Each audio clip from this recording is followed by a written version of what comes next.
Hi, everybody. This is Ian from In 30 Minutes Guides, including the new edition of Microsoft Word in 30 Minutes. And a question we often get is what has changed in Microsoft Word for Microsoft 365 since the last version of Word, which was Word 2019.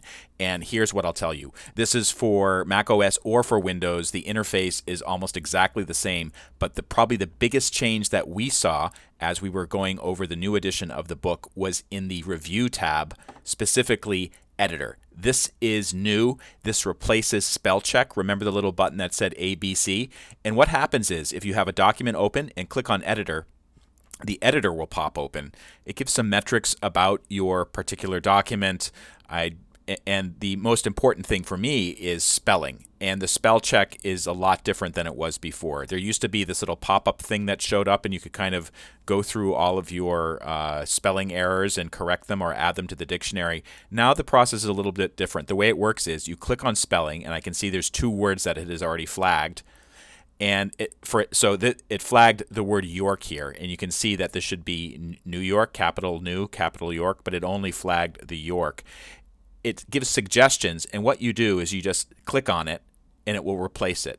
So I'm going to go back up to that particular word, and you can see it replaced it. When you're done, if you need to make a change, you can go type or do whatever you need to do. So, for instance, I want to update this to new, capital N. Then I'm going to resume checking. And then it finds another example. This is correct. This should be a capital W.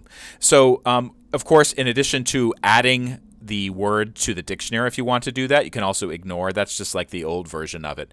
But I actually like the pop-up window a little bit better. The one thing that they have done is they've incorporated grammar into the spell check. So that used to be kind of a separate thing that you could do, but now spelling and grammar are united under one single button on the Review tab called Editor. This is the same whether you're using Word for Microsoft 365 on a Windows machine or on Mac OS. For more information on how to get the most out of Microsoft Word, we actually have an updated guide, Microsoft Word in 30 Minutes, 3rd edition. It specifically covers Word for Microsoft 365 for Windows and Mac OS, as well as Word for the Web, which is the new name for Word Online. It has all kinds of tips and kind of best practices for using it, and it's a great reference to have by your side when you're using Microsoft Word. This is Ian Lamont, publisher of In 30 Minutes Guides. Thank you so much for watching.